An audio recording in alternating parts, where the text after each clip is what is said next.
Good morning, students. Here are the most important question regarding to board examination 2026 of class 12th maths. The question is evaluate integral sin x minus x cos x whole upon x into x plus sin x dx, है ना। अगर बहुत ध्यान से देखो बच्चों आप इस क्वेश्चन को, तो डायरेक्टली इसमें कोई भी कॉन्सेप्ट इजीली अलाउ नहीं हो रहा है। तो उसके लिए हम लोग क्या करेंगे, ऐसे क्वेश्चन को आप देख लीजिए, उसके बाद समझने का प्रयास करिए कि हमारा स्टेप आगे बढ़ेगा कैसे और शॉर्टली हम उसको कर कैसे सकते हैं, है ना, इजिली।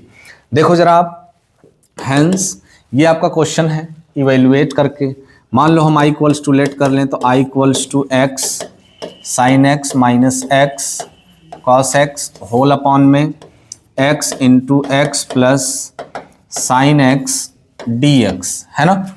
अब बहुत ध्यान से आप देखो तो x का मल्टीप्लाई है ना, और यहाँ x प्लस साइन एक्स है। तो अगर से हम आपसे कहें कि now adding and subtracting of x, now adding and subtracting of x from numerator, हम न्यूमरेटर में x को जोड़ रहे हैं और x को सब्ट्रैक्ट कर रहे हैं। तो बन क्या जाएगा क्वेश्चन अपना, I equals to integral x plus sine x, यहाँ हम सब्ट्रैक्ट कर रहे हैं, जो ऐड कर रहे थे x को उसको पहले लिख लिए हैं और सब्ट्रैक्ट वाले x को साइन के बाद लिख लिए हैं, है ना। उसके बाद बाकी का टर्म्स अपना क्या है, minus x cos x whole upon में x into x plus sine x d x, है ना। अब बहुत ध्यान से अगर आप देखो तो ये हो गया आपका I equals to integral x plus sine x को एक साथ आप टेक कर लो, माइनस यहाँ से x कॉमन ले सकते हो, तो ये हो गया x माइनस एक्स कॉमन लेंगे तो ये प्लस 1 हो जाएगा और अंदर प्लस cos x हो जाएगा ना, और फिर पूरे का upon x in bracket x plus sine x d x. Clear. अब इसको आप सेपरेट कर दो, तो ये हो गया आपका integral x plus sine x upon में x into x plus sine x d x minus integral x into 1 plus cos x upon में x into x plus sine x d x, है ना। इतना हुआ।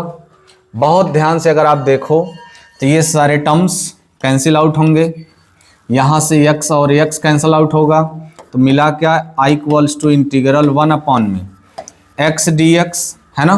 फिर माइनस का integral 1 plus cos x upon में x plus sine x d x. कोई दिक्कत तो नहीं।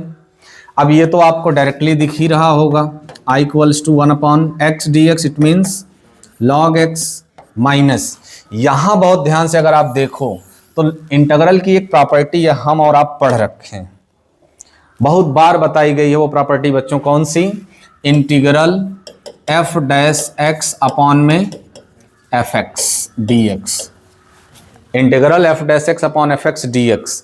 तो इसका इंटीग्रेशन डायरेक्टली आपको बताया गया है क्या, लॉग एफ एक्स, जो फंक्शन आपका नीचे है उसका डिफरेंशिएशन ऊपर है, ठीक है। हाँ, फिर फाइनली लास्ट में हम क्या करेंगे, प्लस का इंटीग्रल कांस्टेंट सी टेक करेंगे। जो फंक्शन नीचे है उसी का इंटीग्रेशन ऊपर, सॉरी डिफरेंशिएशन ऊपर है, x का डिफरेंशिएशन 1 साइन x का cos x। इट मीन्स अगर इसको हम अपना फंक्शन एफ एक्स लेट करें तो ठीक ऊपर हमको उसका डेरिवेटिव दिख रहा है। इट मीन्स ये प्रॉपर्टी तो कहीं ना कहीं यूज तो करनी ही पड़ेगी, ये प्रॉपर्टी हमें और आपको यूज करनी ही पड़ेगी, बिल्कुल इजीली फाइंड आउट हो जाएगा ना। Integral f dash x upon में f x d x, their integration is log f x, तो यहाँ minus log what is your f x, x plus sine x plus c. अब log के दो terms minus में है, तो एक रूल आप जानते हो, लॉग m माइनस का लॉग n, है ना, तो वो अपॉन में जाते थे, तो ये हो जाएगा log x अपॉन में x plus sign x plus c। This is your final answer, this is your final answer. Clear? Thank you.